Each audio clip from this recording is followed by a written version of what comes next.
দাম্পত্য জীবনের হাজারো স্বপ্ন আর আশা নিয়ে বিয়ের জন্য দীর্ঘ ৯ বছর পর ফ্রান্স থেকে গত ৩১শে ডিসেম্বর দেশে এসেছিলেন ৩৩ বছর বয়সী যুবক আফাজ খান রনি। কনেও পছন্দ করা হয়ে গেছে। এ নিয়ে রনির পরিবারেও বইছে আনন্দের রেশ। কিন্তু নিয়তির তার সেই স্বপ্নকে আর বাস্তবায়ন করতে দেয়নি। কে জানত যে তার জীবনের সময় ফুরিয়ে গেছে। তার দেশে ফেরা এবং বিয়ের উৎসবকে কেন্দ্র করে পরিবারে বিরাজ করা সেই আনন্দের রেশ কাটতে না কাটতেই মৃত্যুর কুলে-ডলে পড়লেন আফাজ খান রনি। গতকাল বৃহস্পতিবার সন্ধ্যার দিকে হৃদরোগে আক্রান্ত হয়ে মৃত্যুবরণ করেন তিনি। ইন্না লিল্লাহি ওয়া ইন্না ইলাইহি রাজিউন। মরহুম আফাজ খান রনি বিয়ানীবাজার উপজেলার মাথিউরা ইউনিয়নের পশ্চিমপাড়া এলাকার খার গোষ্ঠীর মঈনুদ্দিন খানের জ্যেষ্ঠ পুত্র।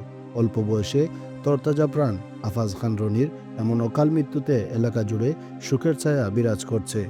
দেশ ও প্রবাসে বিভিন্ন সামাজিক ও সাংস্কৃতিক কর্মকাণ্ডের সাথে যুক্ত থাকা রনি এই আকস্মিক মৃত্যু অনেকেই মেনে নিতে পারছেন না।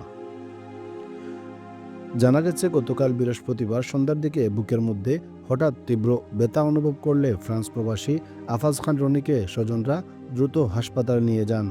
এরপর সেখানেই তার মৃত্যু হয়। মরহুমের জানাজার নামাজের স্থান মাতিউরা ইউনিয়ন অফিস সংলগ্ন শাহজালাল জামে মসজিদ ও ঈদগাহ প্রাঙ্গণ ঠিক হলেও সময়সূচি এখনও নির্ধারণ করা হয়নি। স্বজনরা জানিয়েছেন, বড় ভাইকে শেষ বিদায় জানাতে আজ শুক্রবার দেশে ফিরছেন ছোট ভাই।